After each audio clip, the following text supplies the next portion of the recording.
أعوذ بالله السميع العليم من الشيطان الرجيم من همزه ونفخه ونفثه. بسم الله الرحمن الرحيم.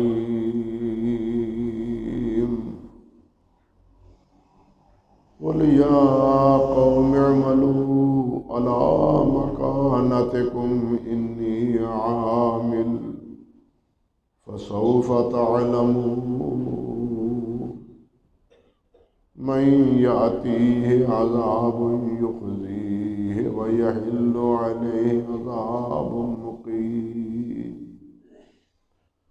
سبحان ربك رب العزة عما يصفون وسلام على المرسلين والحمد لله رب العالمين.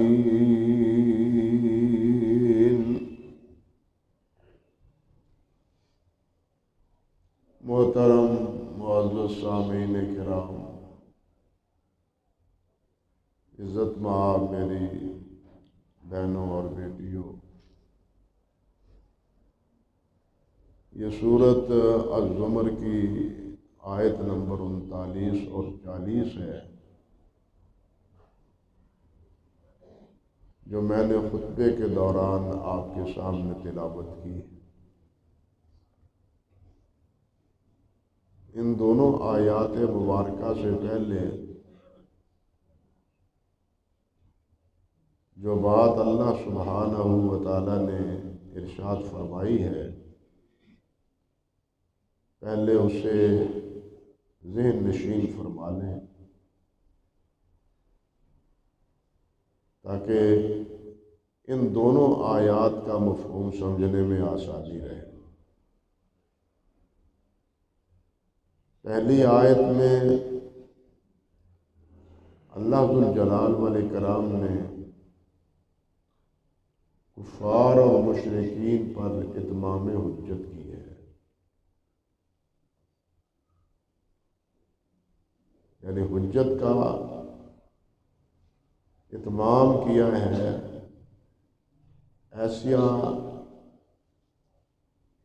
ایسی توحید پر دلیل دی ہے کہ جس کو وہ خود بھی تسلیم کرتے ہیں.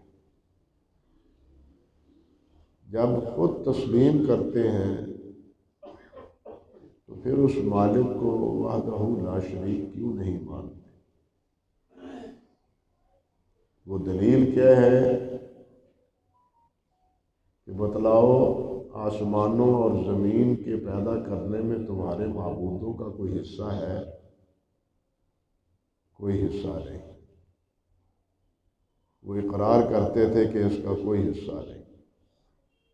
یہ اس لیے کہ انسانوں کے اور ان معبودوں کے پیدا ہونے سے ہزار نہیں لاکھوں سال پہلے اللہ ذوالجلال نے زمین و آسمان کو بنا رکھا تھا. لہذا زمین و آسمان کے بنانے میں کسی اور کا کیا اول دخل ہو سکتا ہے؟ یہ ایک عقلی دلیل ہے. دوسری دلیل یہ دی تھی کہ یہ بتلاؤ کہ اگر اللہ رب العزت مجھے کوئی نعمت عطا کرنا چاہیں تو تمہارے یہ معبود اس نعمت کو روکنے پہ قادر ہیں، اور اگر میرا اللہ کوئی مجھے پشیمانی میں مبتلا کرنا چاہے تو کیا تمہارے یہ معبود ان پشیمانیوں کو دور کر پاتے ہیں؟ ظاہر ہے کہ اس کا بھی کوئی جواب نہیں، سوائے اس کے کہ نہ ہمارے یہ معبود نفع دینے کے لائق ہیں اور نہ ہی نقصان پہنچانے کے لائق. ہم کب چاہتے تھے کہ محمد صلی اللہ علیہ وسلم کو نبوت ملے؟ ہمیں کب گوارا تھا کہ اس یتیم کے گھر اللہ اپنا قرآن نازل کر دے؟ ہمارے معبودوں کی توہین ہوتی تھی اور یہ بیچارے بالکل بے بس تھے،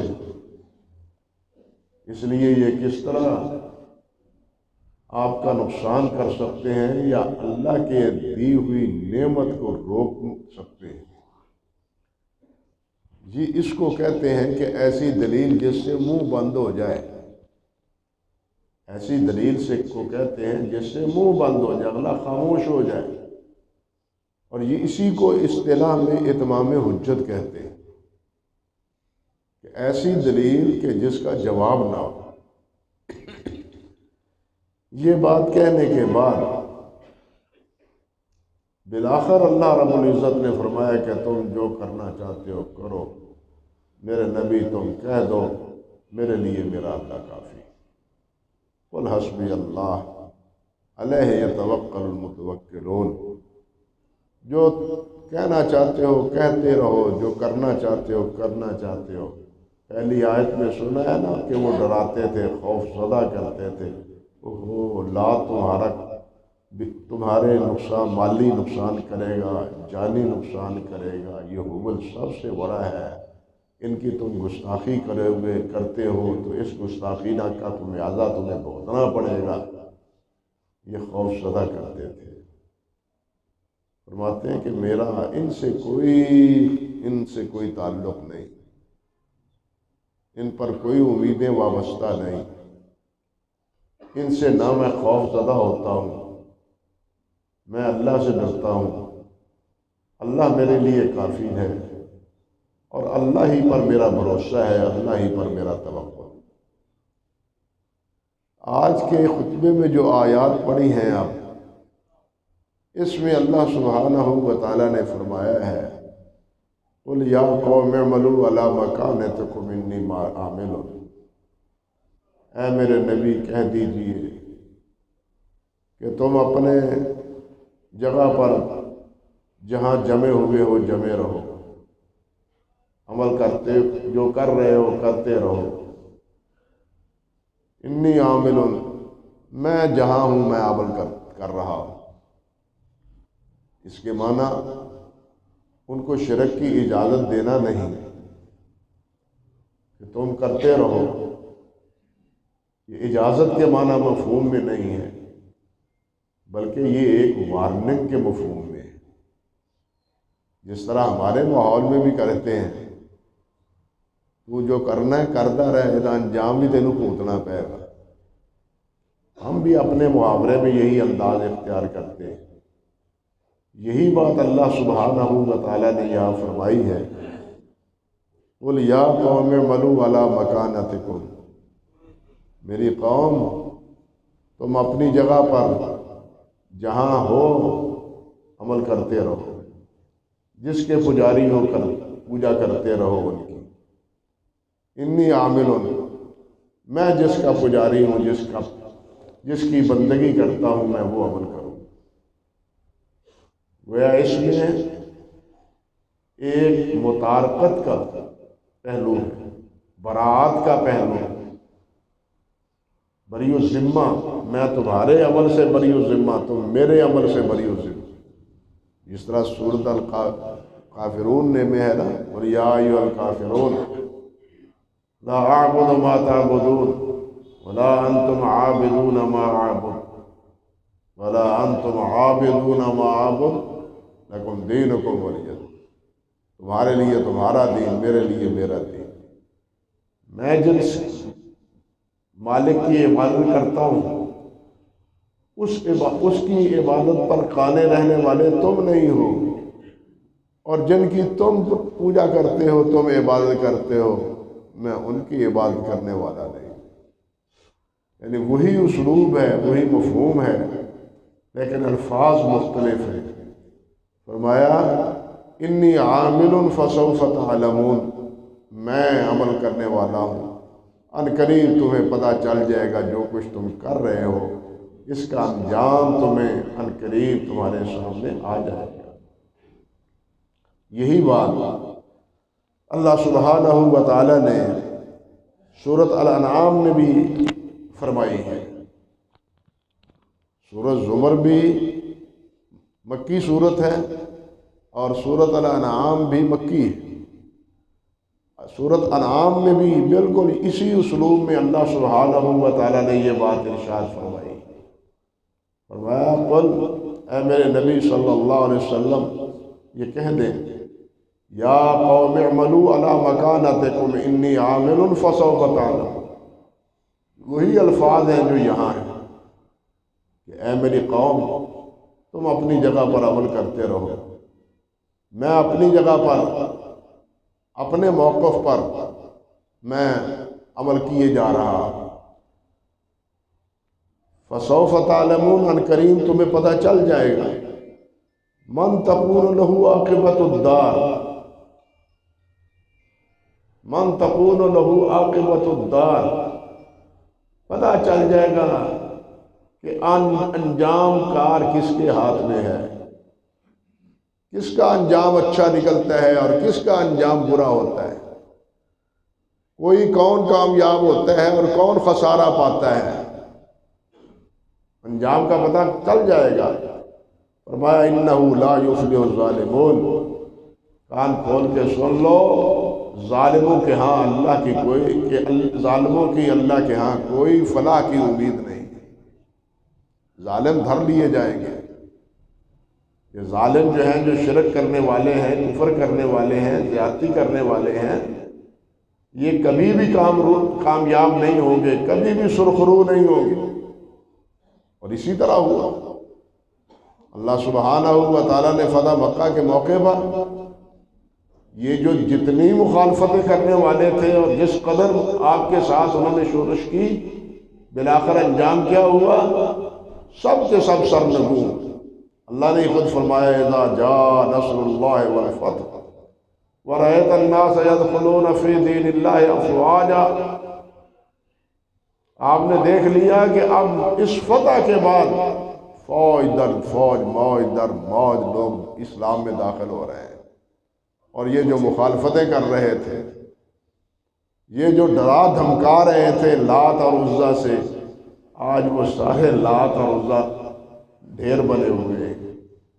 نبی علیہ السلام نے ان سب کو گراتے ہوئے لاٹھیوں سے، جس طرح ابراہیم علیہ السلام نے کی تھی، گویا سنت ابراہیمی پوری کی، نبی علیہ السلام نے گویا سنت ابراہیمی پوری کی، اور ساتھ یہ پڑھتے جا الحق وضحق الباطل ان الباطل کان زہوقا، حق آ گیا، باطل برباد ہو گیا، حق آ گیا اور باطل برباد ہو گیا۔ یہاں بھی اللہ ذوالجلال نے کیا فرمایا ہے کہ عنقریب تمہیں پتہ چل جائے گا کامیابی کس کے قدم چومتی ہے، کامیاب کون ہوتا ہے، ناکامی سے ہمکنار کون ہوتا ہے۔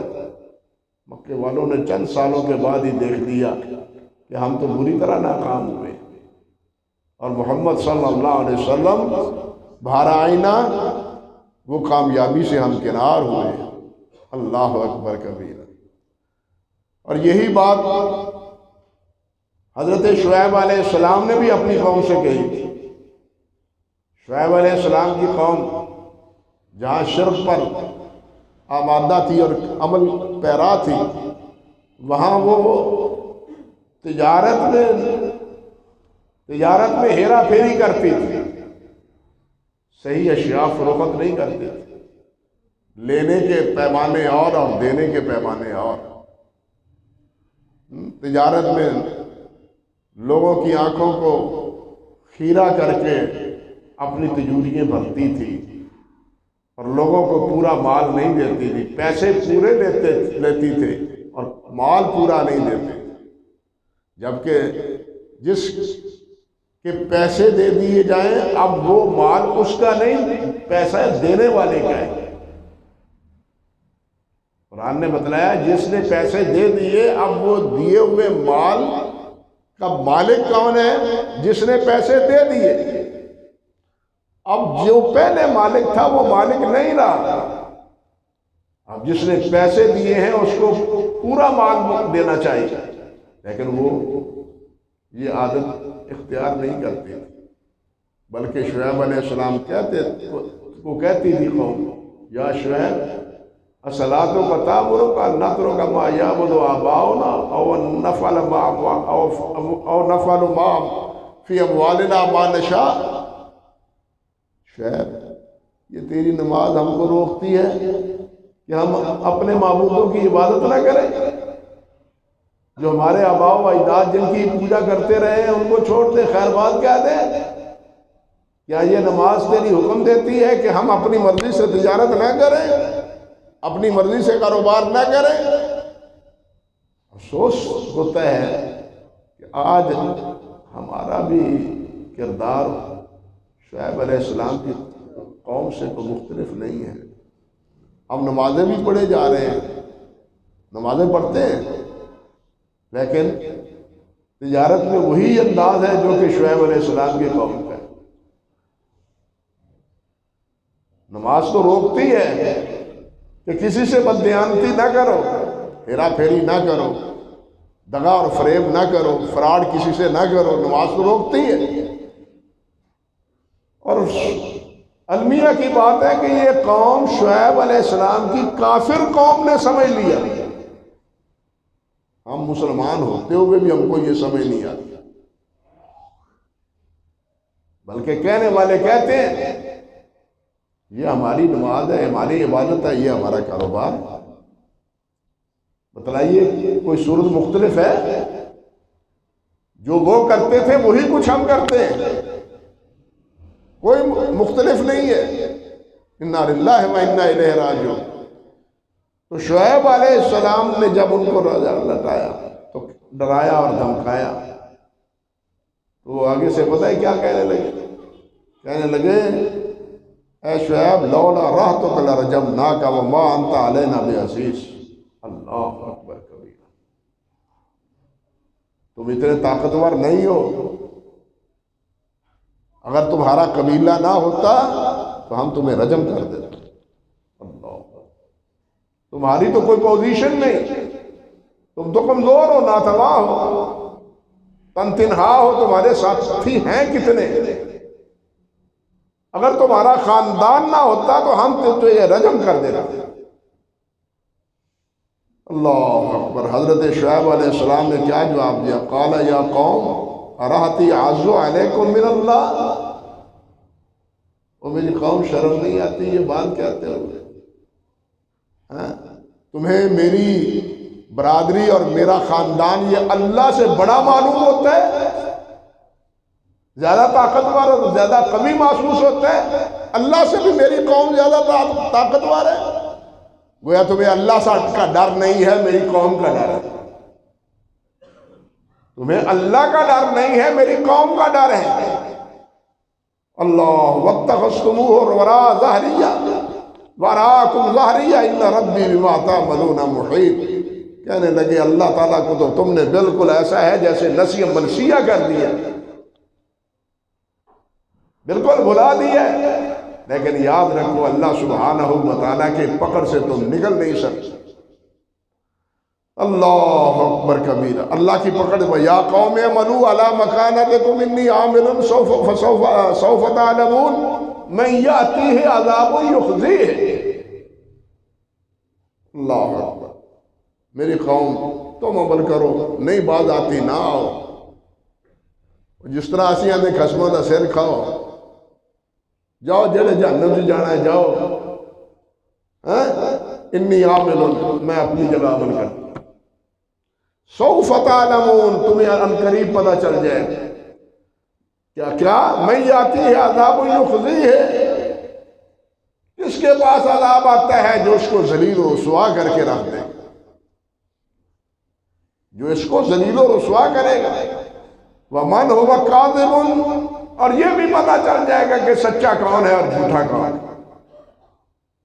یہ سارے نکھیڑے ہو جائیں گے، یہ ساری تفریق ہو جائے گی، ان قریب چند دن گزر جائے گا، اللہ کا جو وعدہ ہے وہ پورا ہو کے رہے گا۔ پھر ہوا صرف ایک چیخ پر پوری قوم شعیب ہلاکت سے دوچار ہوا، ایک آواز پوری قوم ہلاکت سے دوچار ہوا۔ اللہ اکبر کبھی۔ یہاں بھی اللہ سبحانہ و تعالیٰ یہی بات فرماتے ہیں، یعنی پہلے انبیاء سے بھی یہی ہوا ہے، نبی علیہ السلام سے بھی یہی ہوا، جو جواب پہلے انبیاء کرام علیہ السلام نے دیا وہی جواب نبی کریم صلی اللہ علیہ وسلم نے دیا۔ قرآن مجید میں اللہ ذوالجلال نے فرمایا ہے نا کہ میرا یہ نبی محمد صلی اللہ علیہ وسلم کو نیا نہیں ہے، اور ان کا انکار کرنے والے آج کوئی نیا نہیں ہے۔ جس طرح پہلے انبیاء تھے اسی طرح یہ ایک نبی ہے۔ جس طرح پہلوں نے انبیاء کی تکذیب کی، ان کے ساتھ ان کا مذاق اڑایا، ان کا ٹھٹھا اڑایا، ان کی ہنسی اڑائی، اسی طرح آج میرے نبی محمد صلی اللہ علیہ وسلم سے تم کیے جا رہے ہیں۔ اور جس طرح انہوں نے خبردار کیا کہ اس کا انجام برا ہے، تم ذلیل و رسوا ہوگے، اور آخرت میں اللہ کا عذاب تو ہے ہی تمہارے لیے، انہوں نے بھی یہ کہا، یہ نبی بھی تمہیں کہہ رہا ہے میں یاتی ہے جو عذاب یخزی ہے سوف تعلمون، قریب پتہ چل جائے گا کہ ذلت آمیز عذاب کس کا مقدر بنتا ہے، ذلیل کون ہوتا ہے، ذلیل و خوار کون ہوتا ہے، پشیمان کون ہوتا ہے، وَيَحِلُّ عَلَيْهِ عَذَابٌ مُقِيمٌ، اور کس پر ہمیشہ کا عذاب مسلط ہو جاتا ہے۔ دو چیزیں، ایک ہے ذلت اور رسوائی، یہ ہے دنیا میں، اور ایک ہے ہمیشہ کا عذاب، یہ ہے آخرت کا۔ اللہ اکبر۔ چنانچہ اسی طرح ہوا اللہ سبحانہ و تعالیٰ نے نوح علیہ السلام سے کے بارے میں بھی یہ بات ارشاد فرمائی، بالکل اسی اسلوب، سورۃ ہود میں، جب اللہ ذوالجلال والاکرام نے فرمایا کہ نوح کشتی بناؤ، اب یہ اپنے انجام کو پہنچنے والے ہیں، کشتی بناؤ، تو وہ کشتی بنانے لگے، اور جو چودھری تھے، اہل ثروت تھے، ریت دے اندر کشتی چلاؤ نہیں ہو، ریت میں کشتی چلاؤ گے، یہ کیا تم نے مذاق بنا رکھا ہے، کشتی بنا رہے ہو؟ کلما مر علیہ ملأ من قومہ سخروا منہ، فرماتے ہیں قال نوح علیہ السلام نے فرمایا ان تسخروا منا فإنا نسخر منکم، ہمارا مذاق اڑا لو، کل ڈبکی آئیں گی تو ہم تمہارا مذاق اڑائیں گے۔ اللہ اکبر کبیر، کل ڈبکی آئیں گی نا، آج تو تمہیں وہ پانی نظر نہیں آتا، صحرا نظر آتا ہے، لیکن جس حکم کی بنا پر میں یہ کشتی بنا رہا ہوں، جب وہ حکم ہوا، پانی آیا، تو پھر تم نے ڈبکیاں لینی ہیں، اور میں پھر تم سے پوچھوں گا کہ کہاں ہو تم۔ اللہ اکبر کبیرہ۔ فرماتے ہیں فَإِنَّ نَسْخَرُكُم مِّنكُمْ كَمَا تَسْخَرُونَ فَسَوْفَ تَعْلَمُونَ مَن يَأْتِيهِ عَذَابٌ يُخْزِيهِ، وہی لفظ ہے جو یہاں ہے، تمہیں پتا چل جائے گا کہ کس کو ذلت ملی ہے عذاب میں، ذلت امیز عذاب، توہین امیز عذاب کس کو پہنچ رہا ہے، وَيَحِلُّ عَلَيْهِ عَذَابٌ مُقِيمٌ، اور پتا چل جائے گا کہ ہمیشہ کا عذاب کس کا مقدر بنا ہوگا۔ دنیا میں بھی ذلت اور رسوائی تم اٹھاؤ گے، اور آخرت میں بھی ہمیشہ اللہ رب العزت کے عذاب میں دھر لیے جاؤ گے۔ نبی علیہ السلام کے نے بھی یہی بات ارشاد فرمائی، اور پھر ہوا بھی اسی طرح، لمبا عرصہ نہیں گزرا، مکہ مکرمہ سے ہجرت کر کے نبی علیہ السلام تشریف تو لے آئے مدینہ طیبہ میں، لیکن مدینہ طیبہ میں آنے کے دوسرے سال ہی بعد انہوں نے ہتھوں کے ذریعے 70 سپوتوں کو مروا دیا اللہ سبحانہ و تعالیٰ، 70 سپوتوں، بڑے بڑے سپوت ان کے، صاحب ثروت، عتبہ، شیبہ، امیہ، ابو جہل، یہ جتنے بڑے بڑے سردار تھے سب تحت پڑے، اور نبی علیہ السلام نے شام کو بتلا دیا تھا، اللہ اکبر کبیرہ، یہاں ابو جہل مرا ہوا ہوگا، یہاں عتبہ مرا ہوا ہوگا، یہاں امیہ مرا ہوا ہوگا۔ اللہ اکبر کبیرہ، اللہ اکبر کبیرہ۔ اور پھر اگلے دن جس وقت یہ مارکہ قائم ہوا اور یہ سب مرے، اپنے انجام کو پہنچے، سب سے ضعیف اور کمزور صحابہ کرام میں عبداللہ ابن مسعود تھے رضی اللہ تعالیٰ عنہ، عبداللہ ابن مسعود تھے۔ سب سے نحیف اور کمزور. اللہ کی قدرت کاملہ دیکھیے کہ جو سب سے بڑا سردار ابو الحکم تھا اس کی گردن اللہ ذوالجلال نے سب سے کمزور صحابی سے اتروائی. اور اس کے تکبر کی انتہا دیکھیے کہ جس وقت حضرت عبداللہ بن مسعود رضی اللہ تعالیٰ عنہ نے سر کے بالوں کی چوٹی سے پکڑا اور تلوار نکالی، خنجر نکالا. کون ہو؟ عبداللہ بن مسعود. کہنے لگا کاش کہ کوئی بڑا مجھے قتل کرتا، تو ہماری بکریوں کا چرواہا تھا. نبی علیہ السلام نے فرمایا کہ موسیٰ کا فرعون اس کا تکبر آخری وقت میں ٹوٹ گیا، میرے وقت کے فرعون کا تکبر آخری وقت میں نہیں ٹوٹا. آخری وقت بھی اس کا تکبر نہیں ٹوٹا. یہ کیفیت اس کی. اور پھر نبی علیہ السلام نے ان سب کو ایک کلیم میں، ایک کنویں میں، خالی کنویں میں سب کو اٹھا کے لایا. 24 کے قریب جو بڑے بڑے تھے وہ کنویں میں ڈلوائے، باقی کو علیحدہ چھپا دیا. صحیح بخاری کی روایت ہے، نبی علیہ السلام نے فرمایا یا عتبہ، یا شیبہ، یا امیہ، یا ابا جہل، انا قد وجدنا ما وعدنا ربنا حقا فهل وجدتم ما وعد ربكم حقا. کہا امیہ، میرے ساتھ میرے رب نے جو وعدہ کیا تھا میں نے اس کو سچا پا لیا، اور تمہارے ساتھ جو اللہ نے وعدہ کیا تھا تم نے سچا پا لیا. ذلت اٹھائی، رسوائی مقدر تمہارا بنی، اور نحیفوں اور نظاروں کے ہاتھوں تو تم تہتے ہوئے.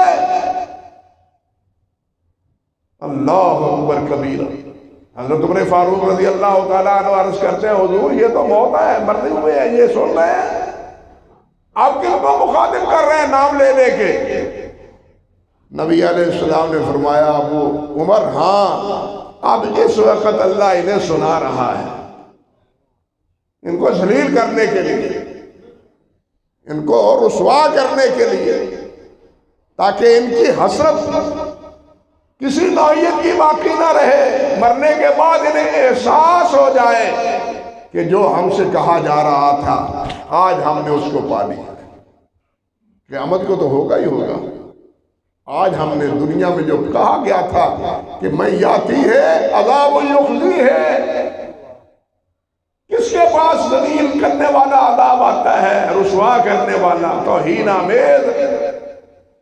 جن کے جسموں پر مٹی نہیں پڑتی تھی وہ آج کلیب بدر میں پڑے ہوئے جناب گرائے جا رہے ہیں. کسی کا سر اترا ہوا ہے، کسی کے بازو اترے ہوئے ہیں، کسی کا جسم ٹکڑے ہوئے ہوگا. یہ کیفیت ہے. اللہ اکبر کبیرہ. وَمَن آتی ہے وَيَحِلُّ عَلَيْهِ عَذَابٌ مُقِيمٌ، اور اس پر ہمیشہ کا لیے عذاب مقدر ہوگا. بعض حضرات نے نام کیا لینا ہے، انہوں نے کہا کہ اس سے عذاب بھی دنیا کا مراد ہے، اس جملے سے بھی دنیا کا عذاب مراد ہے، لیکن صحیح نہیں. دنیا کا عذاب عذاب مقیم نہیں ہے. دنیا کا عذاب عذاب مقیم نہیں ہے. عذاب مقیم آخرت کا ہے جو ختم نہیں ہونے والا. دنیا کا عذاب تو ایک دفعہ آیا اور اپنے انجام کو پہنچ گیا. جس قوم پر بھی عذاب آیا ہے دنیا کو، وہ قوم اپنے انجام کو پہنچ گئی، عذاب کا سلسلہ ختم ہو گیا. بات سمجھے نا؟ اگرچہ وہ نوح علیہ السلام کی قوم ہو، قوم عاد و ثمود ہو، اللہ کا عذاب آیا اور وہ تہذیب ہو گئی، ذلت اور رسوائی ان کا مقدر بن گئی، عذاب کا معاملہ ختم ہو گیا. لیکن عذاب رہنے والا باقی وہ کون ہے؟ وہ جہنم کا عذاب، وہ آخرت کا عذاب. چنانچہ اللہ سبحانہ و تعالی فرماتے ہیں یریدون ان یخرجوا من النار وما هم بخارجین. جہنمی چاہیں گے کہ جہنم سے نکل جائیں، ہر آسرا ڈھونڈیں گے۔ اللہ اکبر کبیرہ، جہنم کے دروغوں سے کہیں گے، اللہ رب العزت کو پکاریں گے، اور اللہ رب العزت بھی فرمائیں گے اخسؤوا فیہا ولا تکلمون، بات نہ کرو، یہی ذلیل و رسوا۔ اللہ بھی کی طرف سے بھی انہیں جھڑکی پڑے گی، فرشتے بھی جواب دیں گے کہ نہیں، تمہارا مقدر یہی ہے۔ وَمَا هُمْ بِخَارِجِينَ مِنْهَا وَلَهُمْ عَذَابٌ مُقِيمٌ، اور انہی کے لیے ہمیشہ کا عذاب ہے، کفار کے لیے جو جہنم میں گئے، جو مشرکین۔ اسی طرح ایک اور مقام پہ اللہ ذوالجلال فرماتے ہیں وعد اللہ المنافقین والمنافقات والکفار نار جہنم خالدین فیہا ہی حسبہم ولعنہم اللہ ولہم عذاب مقیم۔ اللہ فرماتے ہیں کہ اللہ کا منافقوں سے وعدہ ہے، جس طرح مومنوں سے اللہ کا وعدہ ہے، اسی طرح منافقوں اور کافروں سے بھی اللہ کا وعدہ ہے۔ مومنوں سے وعدہ کیا ہے وہ بھی سنیے، اللہ فرماتے ہیں وَيُبَشِّرُهُمْ رَبُّهُمْ بِرَحْمَةٍ مِّنْهُ، اللہ انہیں بشارت دیتا ہے اپنی رحمت کی، میں تم پر اپنی رحمت برساؤں گا۔ اللہ ہمیں اپنی رحمت دنیا میں عطا فرمائے، آخرت میں بھی عطا فرمائے۔ ورضوان، اللہ کی رضا مندی انہیں حاصل ہوگی۔ جنتیوں سے اللہ کہیں گے بالآخر جاؤ، میں تم پر راضی، میں تم پر راضی، کبھی ناراض نہیں تم پر ہوں گا۔ وَجَنَّاتٍ لَّهُمْ فِيهَا نَعِيمٌ مُقِيمٌ، اور تمہارے لیے جنت ہے اور نعمتیں ہیں جو ہمیشہ رہنے والی ہیں، نعمتیں ہمیشہ رہنے والی، جن میں نہ تعطل ہے، نہ کمی ہے، نہ کسی چیز کی وہاں یہ بہت احساس ہوتا ہے کہ یہ چیز آج کم ہے، یہ چیز کل تھی آج نہیں تھی، نہیں، جو چیز بھی وَلَكُمْ فِيهَا مَا تَشْتَهِي أَنفُسُكُمْ، تم جو چاہو گے میں تمہیں دوں گا۔ وَلَكُمْ فِيهَا مَا تَشْتَهِي أَنفُسُكُمْ، وہاں جو چاہو گے تمہیں ملے گا۔ یہاں ہے نعیم مقیم، وہاں ہے عذاب مقیم، یہاں ہے رحمت، اور رحمت کے ساتھ کیا ہے رضوان، وہاں کیا ہے اللہ کی طرف سے لعنت۔ خالدین فیہا، اللہ کا وعدہ کیا ہے جہنم، ہی حسبہم ولعنہم اللہ، ان پر اللہ ذوالجلال کی لعنت ہے، کیونکہ جس پر اللہ کی لعنت ہو وہ رحمت اس کا، اللہ کی رحمت کا مستحق نہیں رہتا۔ رحمت کے مقابلے میں یہاں کیا ہے لعنت ہے، اور عذاب مقیم کی جگہ پر یہاں کیا ہے نعیم مقیم۔ اس لیے نعیم مقیم ہمیشہ کا عذاب یہ کن کا مقدر ہے؟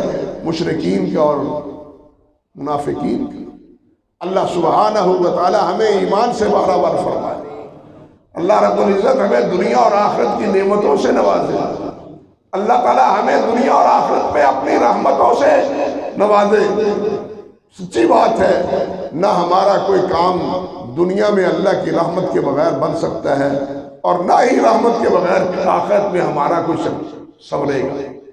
اللہ اپنی رحمت سے ہماری دنیا بھی بہتر بنا دے اور اپنی آخرت بھی بہتر بنا دے۔ وآخر دعوانا ان الحمدللہ رب العالمین۔